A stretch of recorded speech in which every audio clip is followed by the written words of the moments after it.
blues fans, welcome to the latest episode of This Week in the Blues. It's our weekly take on blues history. I'm your host, Jimbo Big Train Matson with the blues band Big Train and the Loco Motives.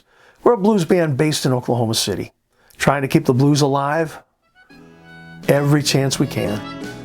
We have a great show today, so let's take a look and see what happened this week in blues history.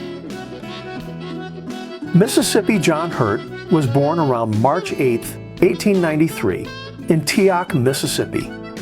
He was a pioneering country blues guitarist known for his gentle voice and intricate fingerpicking. He recorded briefly in 1928, then returned to farming and local music for decades. Rediscovered during the early 1960s folk revival, Hurt gained national acclaim through festivals, recordings, and Library of Congress sessions. His mellow style influenced generations, and he remains a cornerstone of American roots and blues history. Lloyd Price was born March 9, 1933, in Kenner, Louisiana. He was a rhythm and blues and early rock and roll pioneer, whose music helped bridge R&B and pop. He broke through with the million-selling Lawdy Miss Claudie in 1952, then scored major hits like Stagger Lee and Personality. Beyond music, Price was a savvy entrepreneur with clubs, labels, and business ventures. Inducted into the Rock and Roll Hall of Fame in 1998, he died May 3, 2021. Blues guitarist Ronnie Earl was born March 10, 1953 in Queens, New York. He is a blues guitarist known for his soulful, jazz-inflected style. Inspired after seeing Muddy Waters in Boston, he immersed himself in the Chicago, New Orleans, and Texas blues scenes before joining Roomful of Blues in 1979. Earl launched a solo career in the mid-1980s and formed Ronnie Earl and the Broadcasters, earning multiple blues music awards. A respected educator, he also taught guitar at Berklee College of Music. Laughing Charlie Lincoln, born Charlie Hicks Jr. on March 11, 1900, was an early country blues singer and guitarist tied to Atlanta's late 1920s blues scene. He is the younger brother of bluesman Barbecue Bob. Laughing Charlie recorded for Columbia Records from 1927 to 1930, often duetting with his brother in a relaxed, conversational style.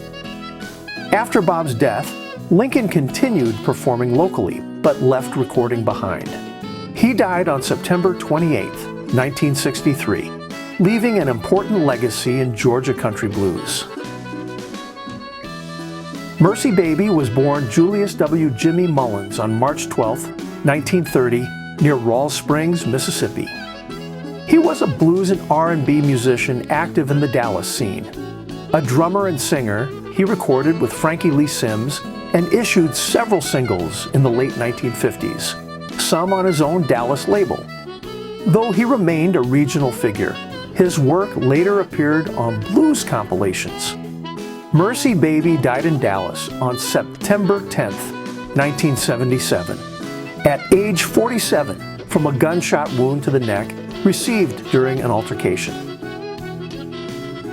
A defining figure in Louisiana swamp blues, Lightnin Slim, was born Otis Hicks on March 13, 1913.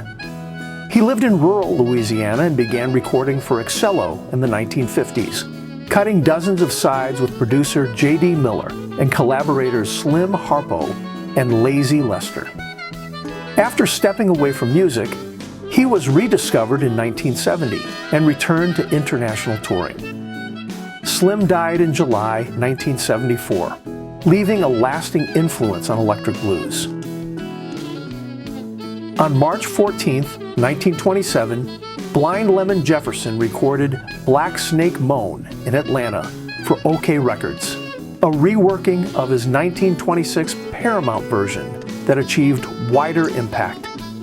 The song's haunting vocals, intricate guitar work, and layered blues metaphors helped define the Texas country blues sound.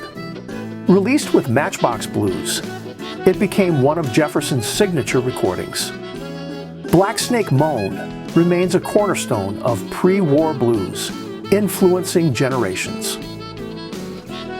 All right, blues fans, that's just a taste of what went down this week. If you're hungry for more, dive deeper into these artists and the stories behind the sound at bigtrainblues.com. Better yet, follow us on social media and keep the blues rolling all week long. We've got another episode lined up for next week, packed with more history, more legends, and more blues stories. Until then, let's keep this blues train rolling, and we'll catch you on the next stop.